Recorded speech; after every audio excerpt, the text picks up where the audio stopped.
morning, race fans, and welcome to Daytona International Speedway, site of what will be the most exciting sports car event on the planet. It's race day here at the World Center of Racing. The weather is beautiful, the fans are here, and we're ready to start sports car's most prestigious race, the Rolex 24 at Daytona. I really like it out here. We've come out here about the last 15 years. Oh yeah, it's very great racing, yeah. Yes, great time, great time. Oh yeah, I'm going to do the whole 24, definitely. 24 hours. Yes, 24 hours of flat chat racing, where the overall victor will be the car and team who tame this track. And this circuit has its fair share of surprises. One of the unique aspects of the Daytona International Speedway is this, the 31-degree banking. And let me tell you, it's pretty steep. It goes down to about 11 degrees on the straightaways, but up here, this is where the action takes place. You can imagine coming round here at about 180, 190 miles an hour, you're going to get a lot of vertical G going down through your body, and that's going to put a lot of wear on the car, the tyres, and on the suspension. And those guys down there have to repair them, turn these cars around and get them out again, because remember, this race goes on for 24 hours.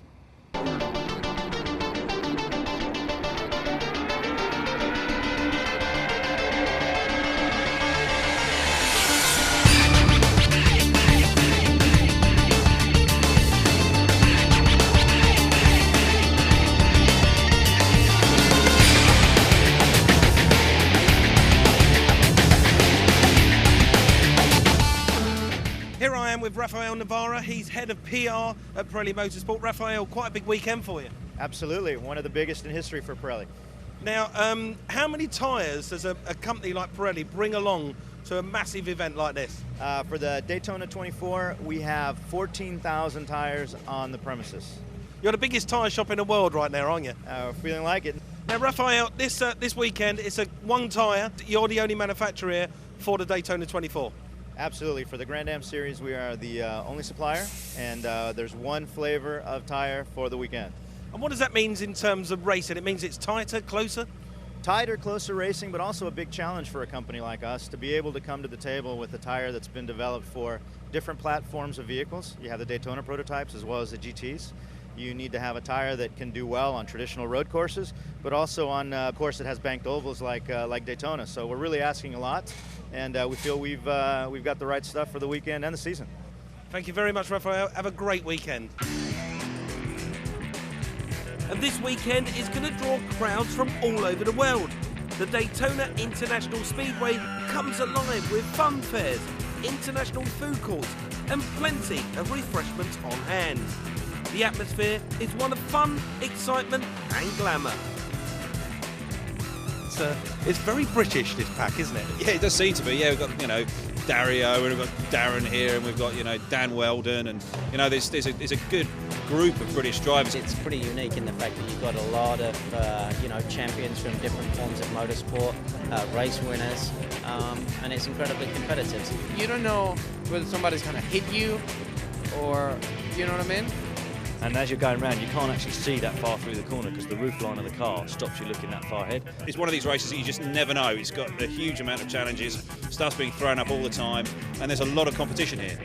Like, I was fortunate enough to win this race in 2006, so that was good, and then our teammates won it in 2007, so the way we're looking at it, it's our turn again this year. I got pushed 3 times here in the grass in the test. I was 100% beside a guy. But the banking here is so steep. First time you go up on the banking, you're just like, this is crazy, I'm going to slip off. And during the night, you can flash lights a little bit so they know you're coming. During the day, no chance. And they're pretty fast. Hopefully we'll be the man to beat. There's a lot of banter flying around the paddock. Cool. The cars around circuit getting in final practice before the race gets underway proper. And this race is made up of 2 different classes of car. You've got the prototypes, and then you've got these things. These are called the GT class cars, and they're made up of an eclectic mix of cars like this Mazda RX-8. You've got Porsche 911s, they seem to be the dominant force here. Plus you've got a whole mixture of Ford Mustang GTs, Pontiacs, and some other stuff. But it's at the sharp end where the real action is going to take place with the prototype cars. And I'm going to meet up with a real legend of this Daytona 24-hour race, and his name's Hurley Haywood. He's going to talk us through his car. Hurley, beside us is the car that you're going to be using during the race. Now, can you just tell us, what is it exactly?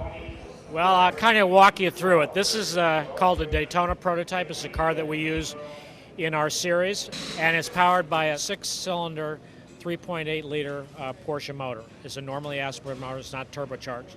So I'm just going to kind of walk you around. This, of course, is the engine. It's got a very modern, up-to-date racing type of suspension. The cars weigh about 2,200 pounds.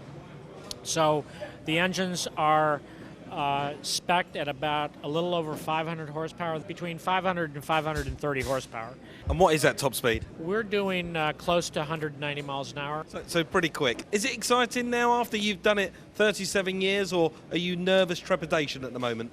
When race day starts and I walk out to that car, it's almost impossible not to get a few butterflies, even though I've got a ton of experience, but it's just the adrenaline and then the excitement of the thing. It's a really big deal. Drivers simply cannot afford to make a mistake because it's simply almost impossible to make that mistake back up as far as lap time. So Lady Luck's got to sit with us. Herbie Hayward, thank you very much, and great to talk to you, and good luck this weekend. Okay, thank you very much. The cars are being pushed out onto the starting grid. The crowds are getting excited. The teams are all ready, and only a few minutes to go now to the start of the Rolex 24 here at Daytona. And that gives the crowds one final chance to walk up the famous steep banking at this International Speedway circuit, and they even get a chance to sign their name on the famous start-finish line. So that's it, everything's prepared, nothing more to do, and racing for 24 hours gets underway.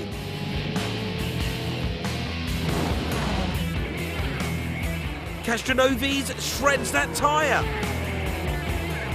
Guy Cosmo loses a wheel.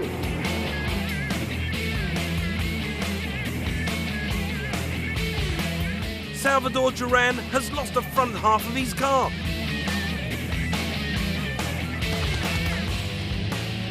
The Chip Ganassi team turn the car around and it's back on the track within 16 minutes.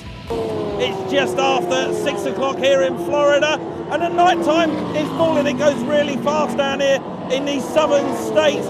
The cars are still going, and they've got over 12 hours of nighttime racing to get through. In fact, this 24-hour race is more run at night than it is during the day, but the cars go faster at night. They get more horsepower because the air is denser and colder, and that's when the racing really does happen.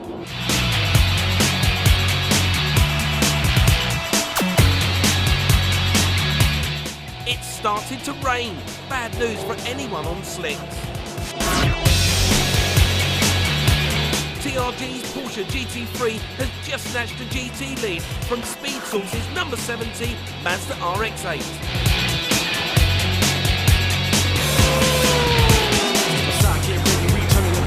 Get on the fast track, get on the beat. Fight when the going gets rough. Jump when the game gets tough. Let's get physical, let's get mean.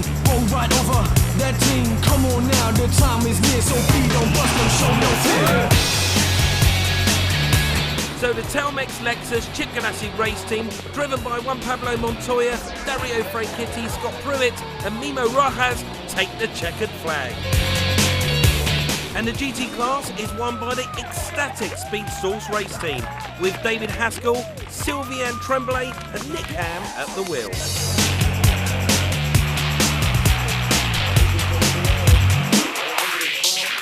Great victory for the Chip Ganassi race team here at the Rolex 24 at Daytona. Fantastic result for Dario Franchitti, our British interest, together. And that victory he shares with Juan Pablo Montoya and the rest of the teammates with that Lexus prototype. Fantastic event for me. I'm very tired.